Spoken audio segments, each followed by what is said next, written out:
Hi everyone, Dr. Skirbo here, outside my office at the Seeds of Transformation Healing Center in Wareham, Massachusetts. And I'm going to do a couple of card readings today. I've sort of promised them, and I finally found a little time in my day where I could do it. So let's get started. So today we have a new moon in Leo, and it's pretty powerful. It is trine Mars and in conjunct Saturn, if you want to know what that exactly means, instead of just a jumble of words that come out of my mouth. You can check my video on the new moon. I get deeper into it, and then I also look at it in the charts of Trump and Kamala Harris and Joe Biden and the United States. So that might be an interesting look-see for you guys. But now that the technical stuff is done, I thought we could look at the cards and see. And in honor of the new moon in Leo, I'm using the Illuminati deck. There's a lot of royalty in it, so and Leo is the sign of royalty. Alrighty, almost done. Almost feels right. So this will be a look at what's ahead during this new moon time. I think this will be a general reading, so let's take a look. And then maybe we can get into some specifics. We'll see where the reading takes us. Okay, so the immediate environment is the Ten of Cups.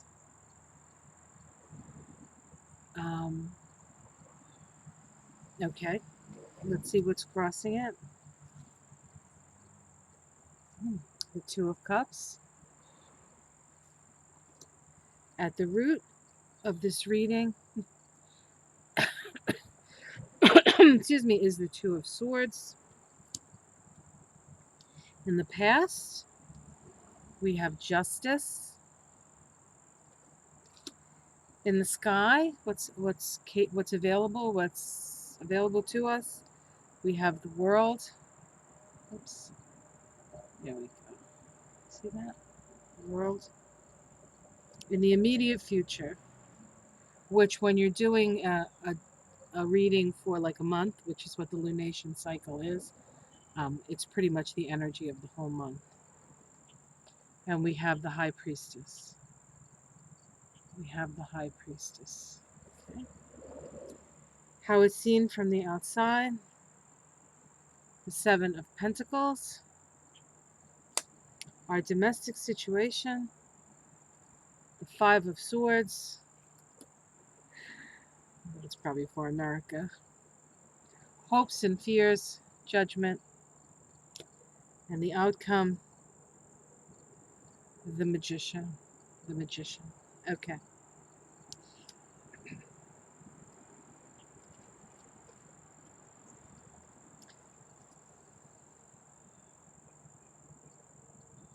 So the cards, the immediate environment, and the challenge to that environment, okay, has to do with happiness. Of course, this is happiness. This is unconditional love. This is the right to happiness and contentment, right? And then challenged by the choices that we make around love. So, and it's interesting because Leo is an archetype associated with love, right? In astrology, it's associated with romantic love and dating and flirting and the games that we play to attract one another, the primming and the preening and all that stuff that the birds do to have a mate, the masks that we wear to become attractive to the other so that they are attracted to us. So there's that sort of back and forth energy about Leo. Um, and so the challenge here is the choices that we make around love. Who do we love? Who do we support? Who do we decide to relate to? And how do we decide to relate to them? It's not just a simple because it's in the challenge position. It's not as simple as who as to how. How. And the answer to that could be within this card because this card holds within it a clue. We have um, we have a lion's head here on the caduceus, or the the staff with the staff with the snakes. The caduceus symbolic of the DNA molecule.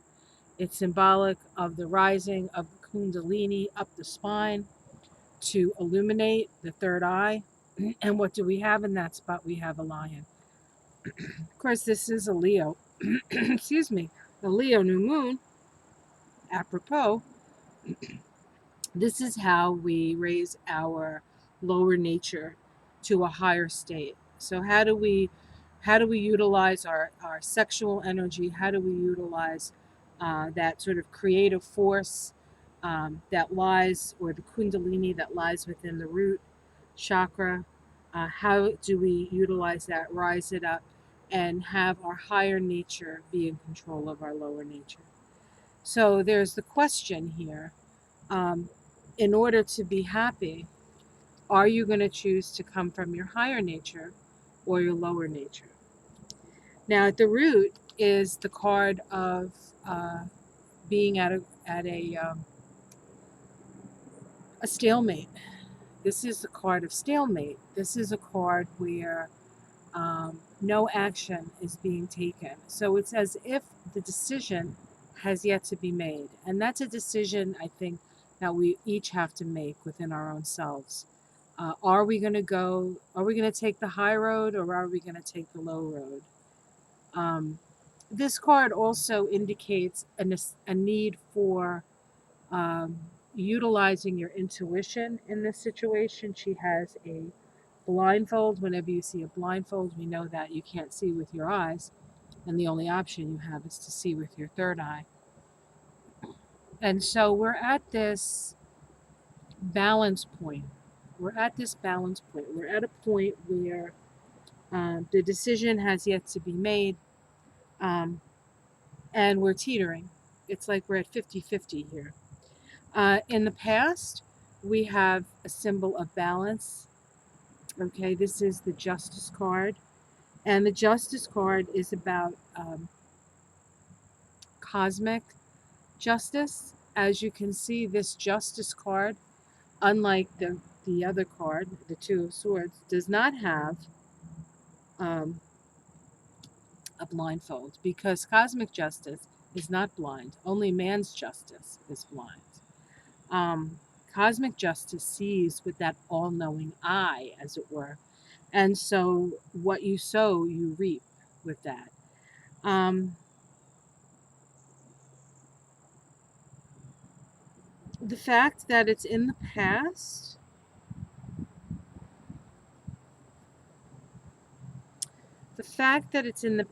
says to me that it's something that we need to keep in mind. It's something that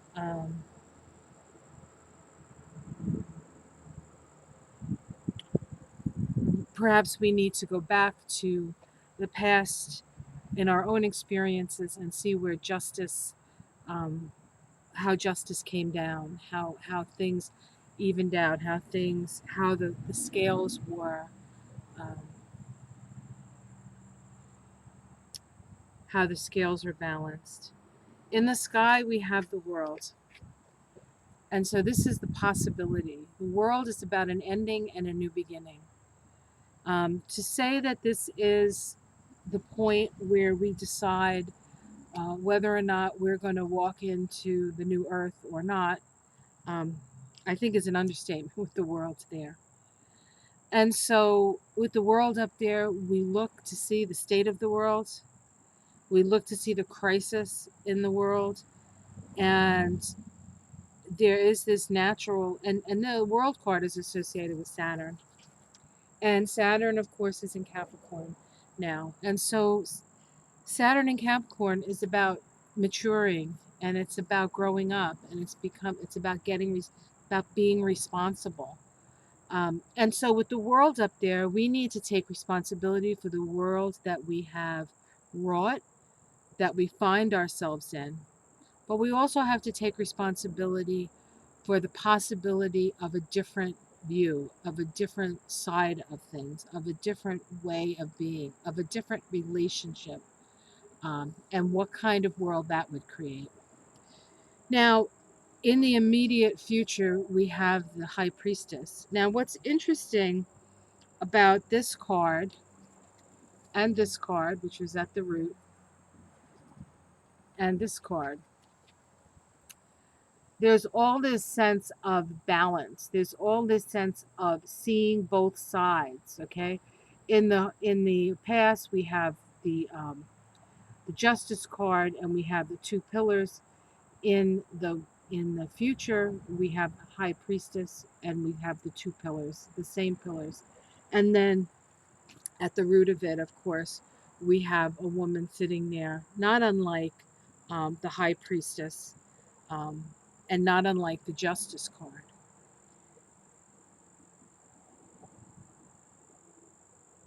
The fact that this person at the bottom of the reading is a woman um, hints to me the necessity for balance within the feminine and the masculine in order to move forward. Now, the High Priestess, as the immediate environment, speaks to us of the power of the feminine. There are two cards in the deck that deal with feminine power. One of them is the High Priestess, and the other one is the Empress. Excuse me. The Empress has the energy of the mother, right? There's more motherly, nurturing fecundity. The High Priestess has more of the energy of the crone, and she is one who watches and observes. She is one who holds the balance. She is the veil between the higher supernals on the tree of life and um, and Tipura, the heart chakra. Um, and so there are things that are hidden with her, and the only way that you can really access that hidden information is through contemplation, meditation, quieting the mind, getting out of the chaos, and sort of moving into that internal space that she resides in. And it's not necessarily about coming to realizations and expressing them, because she does not express, she holds it in. She is to know and to stay silent. That's what the High Priestess teaches us. So this is really about another, if we could say, journey within, a journey within our own heart, perhaps. Um, a journey within our own spirit, accessing um, what we know to be true in this lifetime, and perhaps accessing wisdom from previous lifetimes. Um, how this is seen from the outside, excuse me, I dropped the cord. It is now sitting in a kind of a wet dirt pile. Luckily, not too wet. We have the of Pentacles. Seven of Pentacles says to us that we need to prepare, that we are not quite ready, that we need to tend to our gardens and cut away that which is choking the life out of the garden, to nurture the soil so that better things grow in the garden. And that garden could be an actual garden, or it could be the garden of our life, right? So what is being seen from outside of us is a need to um, tend to our garden. Now, our domestic situation is the Five of Swords, and the Five of Swords is about cruelty and, to a certain extent, illegal actions, sort of not paying attention to the rules, just going rogue, as it were. So we can expect to see in our domestic situation. Now, this hopefully is not your home situation, but this could be the outer world. So that we see a lot of fighting and we see a lot of people getting hurt. So we need to be aware of that. Do not assume in the outside world that people are playing fair, because they're not. And certainly in our country here in the United States, this is a card that often comes up around our president, because he doesn't care about the rules of the game. He just cares about winning. And that's what this guy is all about. That being said,